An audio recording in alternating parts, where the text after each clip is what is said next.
जब आप यहां से चलोगे संसार छोड़कर मूल कमल में जाओगे जहां गणेश जी का कमल है, तो वहां आपके अकाउंट क्लियर, सारे क्लियर पाओगे और आपको तुरंत रास्ता दे दिया जाएगा, चलो जी जाओ, आप कागज पूरे आपके, जाइए। फिर आप आओगे सावित्री ब्रह्मा जी वाले कमल में, जिसको अधिष्ठान चक्र कहते हैं, स्वाद चक्र भी कहा है। इसी तरह वहां से आपको क्लीन चिट तैयार मिलेगी, आप जाइए। फिर इसमें नाभि कमल में आओगे विष्णु जी के कमल में, फिर यहां से भी आप आगे चलोगे कि आपका अकाउंट क्लियर, जाइए हृदय, फिर कंठ कमल, फिर आप पहुंचोगे त्रिकुटी पे। जब आप त्रिकुटी पर पहुंचोगे वहां परमात्मा मिलेंगे इस दास के रूप में। अब जैसे आप यहां गुरु जी के प्रति जैसा व्यवहार, जैसा विचार और जैसी श्रद्धा आपकी है, ये आपकी यहां रिहर्सल कराई जाती है कि गुरु मानुष कर जानते ते नर कहिए अंध, ओवे दुखी संसार में आग काल के फंदे। गुरु को मानुष नहीं जाने, गुरु गोविंद कर जानियो, रहियो शब्द समाए, मिले जब दंडवतम बंदगी, नहीं पल पल ध्यान लगावे। गुरु गोविंद दोनों खड़े काके लागू पाए, बलिहारी गुरु अपना जिन गोविंद दियो मिलाए। अब परमात्मा ने यह सिद्ध करना हमारे को एक ट्रेनिंग दे रहे हैं कि जैसा व्यवहार आप इस दास के प्रति कर रहे हो ऐसा ही भगवान के प्रति माना जाएगा, और जैसा आप दिन में रिहर्सल कर रहे हो रात में सौपन भी वैसे ही आएंगे। तो संसार छोड़कर जब जाओगे आपको सौपन सा बनेगा। तो जैसा आपकी आस्था यहाँ वहां तो सामने स्पष्ट नजर आओगी, तो वहां आपकी परीक्षा होगी। अब जैसे वहां गुरु जी के साथ भगवान खड़ा हो, आपने परमात्मा को देखा नहीं, केवल चित्र चित्र देखे हैं उनके, तो वहां जाकर आप किसको प्रणाम करोगे? गुरु गोविंद दोनों खड़े किसके लागू पाए, बलिहारी गुरु अपना जिन गोविंद दियो लाए। यानी हमने इतना दृढ़ होना है इस मार्ग पर सफल होने के लिए। वो जो दास के रूप में होगा वो भगवान ही होगा वहां पर। अब परमात्मा ये भी देखते हैं कि जैसे 120 वर्ष भगवान रह कर चले गए, और इस दास के स्थान पर अगर वो आज होते तो आप तो पहचान तो सकते ही नहीं, क्योंकि जब भी ना पहचाना, क्योंकि जो लाहे का काम करें, एक लंगोटी ही बांध, धोती ही बांध के फटे पुराने कपड़ों में घूमे फिरे, सारा काम करें, तो हमने सोचे जनसाधारण आम आदमी है। तो इसलिए परमात्मा वो एक विधान बताएंगे, और इसलिए दास को भेजा के भगवान को पहचानवा दे, आपको पहचान करा दे, और कैसे मिलेगा ये नियम बताओ। तो जैसे उस समय भगवान होते इस दास के स्थान पर आप जैसा व्यवहार करते, तो भगवान ये सब आपकी अकाउंट जमा होता रहता आपका कि इसका कैसा व्यवहार है, कैसा विचार है। तो अब दास ये देख रहा है, दास के प्रति जैसा आपकी भावना, जैसे आपके विचार, आपकी श्रद्धा है, तो आपकी वहां बुक में लिखे जा रहे। परमात्मा वाले स्थान के पास आपकी एक अलग से पैड है, आपकी बही है, आपका अकाउंट खुला हुआ है, एक फैक्स वहां जाता है।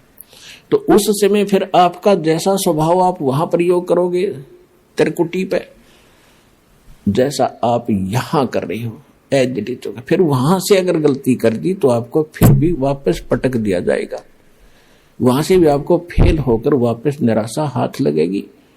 यहाँ अलग बात है कि किया हुआ कर्म यहाँ ऊपर के ब्रह्मांडों में आप देवता बने रहोगे हजारों लाखों युगों तक, और फिर वहां आपकी पूरी पूंजी भक्ति नाश करा कर ये वापस पटक देगा धरती पे।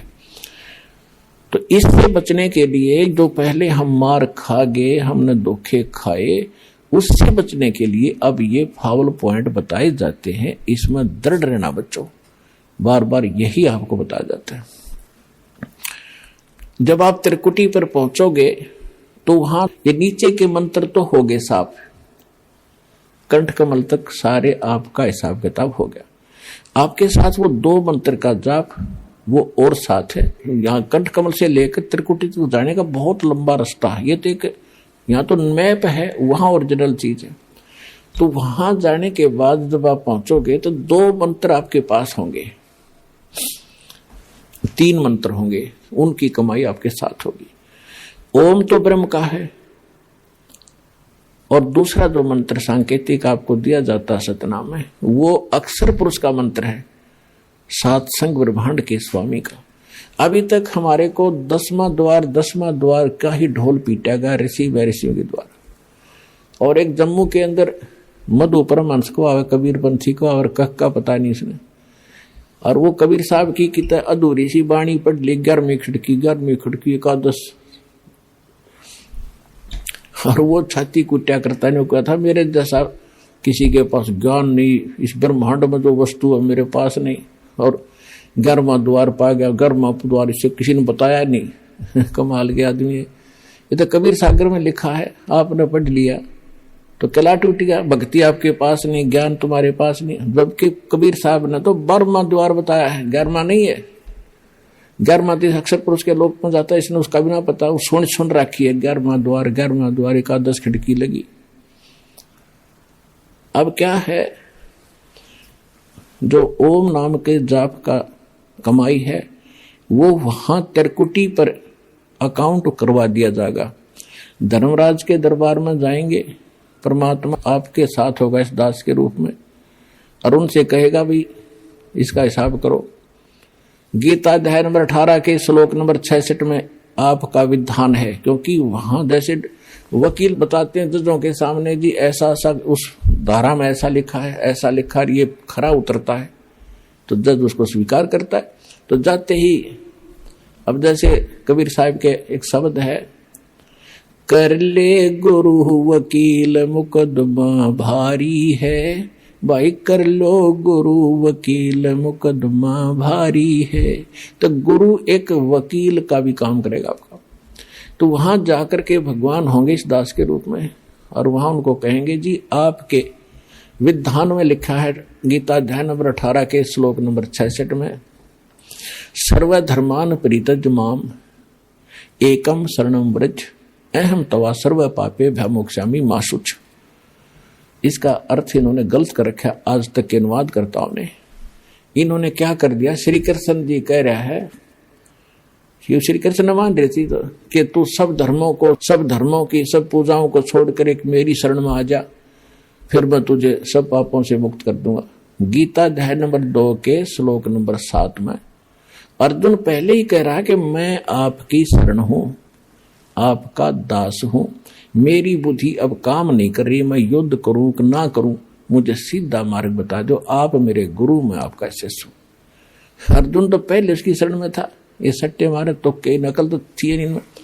गीता अध्याय नंबर 18 के श्लोक नंबर 66 का जो अर्थ है, गीता ज्ञानदाता कहता है, अपने आत्माओं दास का उद्देश्य ये केवल राम कथा सुनाना नहीं है, आपको विद्वान बनाना है ताकि आप मार ना खा जाओ, भविष्य में फिर काम ना बिगड़ जाए।